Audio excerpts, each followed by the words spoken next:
ক্রেতা বিক্রেতার সমাগমে জমে উঠেছে রাজধানীর বেশিরভাগ পশুর হাট। তবে ক্রেতা বাড়লেও ভালো দাম না পাওয়ায় হতাশ বিক্রেতারা।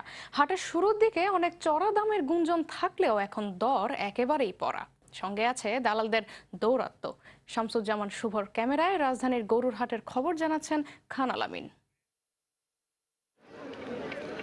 গত রোববার চুয়াডাঙ্গার নাসিরউদ্দিন ৮টি বিশালদেহী গরু নিয়ে আসেন রাজধানীর আফতাবনগর হাটে।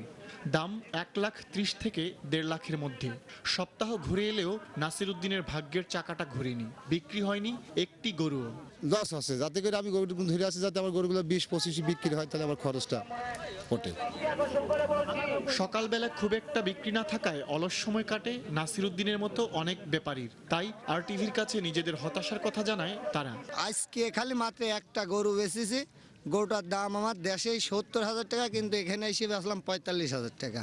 একটা গরু বেচতে থেকে আপনার থেকে ১০,০০০ টাকা লস দিয়ে বেচার পরে এখন ধরেন থেকে বসে বসে খাচ্ছে। আর দেশে তা মোটামুটি ২-২.৫ লক্ষ টাকার দাম করেছিল, দেই নেই। ভাবলাম যে হাটে যাই গিয়া, হাটে এসে ২.৫ লক্ষ টাকা কইতেছে। ব্যাপারীদের এই হতাশায় সহানুভূতি জানালেন ক্রেতারাও। বাজার গতবারের তুলনায় একটু কম, এটা সত্যি। দাম কম আছে অবশ্য, কিন্তু আমার কেনা বেচা তেমন হচ্ছে না এখনো।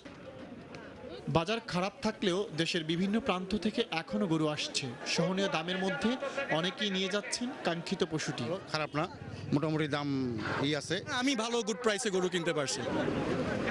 বিকিকিনির মাঝে মরার ওপর খাড়ার ঘা হয়ে ওঠা মধ্যস্বত্বভোগী দালালদের দৌরাত্ম্য চোখে পড়ার মতো। যারা দালালি করে এসে জাম চালে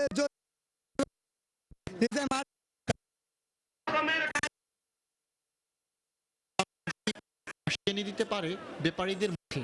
এজন্য সময় মাত্র একদিন।